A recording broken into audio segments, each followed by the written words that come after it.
வடமாகாண முதலமைச்சர் சி.வி. விக்னேஸ்வரன் கலந்து கொண்ட நிகழ்வு ஒன்று கிளிநொச்சி முழங்காவில் பகுதியில் இன்று இடம்பெற்றது. முழங்காவில் கிருஷ்ண நகரில் கோழி குஞ்சு உற்பத்தி நிலையத்திற்கான அடிக்கல் நாட்டும் நிகழ்வு இன்று இடம்பெற்றது. நிகழ்விற்கு வருகை தந்த வடமாகாண முதலமைச்சர் உள்ளிட்டோர் கிருஷ்ணநகர் கிருஷ்ணர் ஆலயத்தில் நடைபெற்ற பூஜை வழிபாடுகளிலும் கலந்து கொண்டனர். அதன் பின்னர் நிகழ்வு நடைபெறும் இடத்திற்கு விருந்தினர்கள் அழைத்து வரப்பட்டனர்.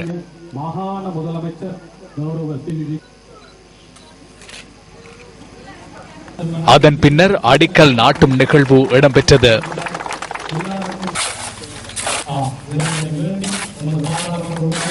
இதுவரை காலமும் நாங்கள் எதை செய்தோம் என்றார்கள், இப்பொழுது ஏன் செய்கின்றோம் என்று கேட்கின்றார்கள். மொத்தத்தில் ராணுவம் வடகிழக்கு மாகாணத்தில் தொடர்ந்து 25 வருடங்களுக்கேனும் இருக்க வேண்டும் என்று ஆட்சியாளர்கள் எதிர்பார்க்கின்றார்கள். அந்த காலகட்டத்தில் வெளிமாவட்டங்களில் இருந்து தெற்கில் இருந்து மக்களை பெருவாரியாக கொண்டு வந்து இங்கு குடியிருத்தி இந்நாட்டில் பரங்கியர் ஒரு காலத்தில் இருந்தார்கள் என்று நாம் எவ்வாறு இப்பொழுது கூறுகின்றோமோ, அதே போல் இங்கு தமிழ் பேசும் மக்கள் ஒரு காலத்தில் இருந்தார்கள் என்று கூறக்கூடிய ஒரு காலகட்டத்தை உருவாக்க நடவடிக்கைகள் எடுக்கப்பட்டு வருகின்றன. எனக்கு கிடைத்த தகவலின்படி 2008ஆம் ஆண்டிலேயே அரசாங்கம் சார்ந்த உயர் அதிகாரி ஒருவர், போர் விரைவில் முடிந்துவிடும், ஆனால் எமது ராணுவம் குறைந்தது 25 வருடங்களாவது வடகிழக்கு மாகாணங்களில் நிலைநிறுத்தப்பட்டு தமிழ் பேசும் மக்களை தலையெடுக்க விடாமல் பண்ண வேண்டும் என்று கூறியுள்ளாராம். அவர்களுக்கு ஒன்று மட்டும் கூற விரும்புகின்றேன். 1988ஆம் ஆண்டில் ஒரு இந்திய ராணுவ உயர் அதிகாரி என் நண்பர் ஒருவருக்கு கூறினாராம் பின்வருமாறு: நாங்கள் இங்கு வந்துவிட்டோம், இனி 100 வருடங்களுக்கு இலங்கையை விட்டு போக மாட்டோம் என்றாராம். ஆனால் அடுத்த வருடமே பிரதமர் VP சிங்கின் வருகையுடன் இந்திய ராணுவம் வாபஸ் பெறப்பட்டது. மேன் ப்ரப்போசஸ் காட் டிஸ்போசஸ் என்று ஆங்கிலத்தில் கூறுவார்கள். அதாவது மனிதன் முன்மொழிவான், இறைவன் முடித்து வைப்பான் என்பதின் அர்த்தத்தை நாங்கள் புரிந்து கொள்ள வேண்டும்.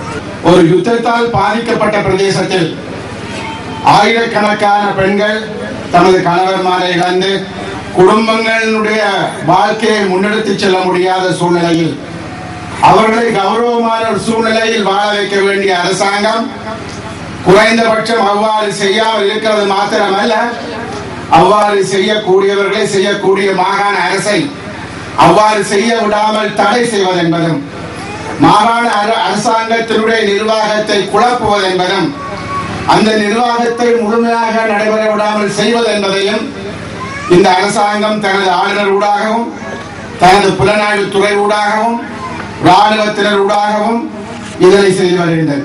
நாங்கள் கேட்பது, தமிழர்கள் வடக்கு கிழக்கு மண்ணிலே தங்களுடைய சரித்திரபூர்வமான வரலாற்று ரீதியான இந்த மண்ணிலே தங்களை தாங்களே ஆளுகின்ற ஒரு சுயநிர்ணய உரிமையுடன் கூடிய ஒரு ஆட்சி முறை, இந்த ஆட்சி முறை இந்த சிறிதாக இருக்கிற இந்த மாகாண சபையிலே கூட ஆள விடாமல் தடுப்பதில் அரசாங்கம் எவ்வளவு கவனமாக இருக்கிறது என்பதை நீங்கள் புரிந்து கொள்ள வேண்டும். ஏனென்றால் இந்த மக்களுடைய ஒரு தலைமைத்துவத்தை, ஒரு நிர்வாக தலைமைத்துவத்தை வகிக்கின்ற எங்களுடைய முதலமைச்சர் அவர்கள் வருகின்ற இடத்திற்கே ராணுவம் தடை விதிக்கிறது என்றால் அவ்வளவு தூரம் எங்களுடைய நிலைமை ஒரு போர் பிரதேசம் போல இங்கு காட்சி அளிக்கிறது.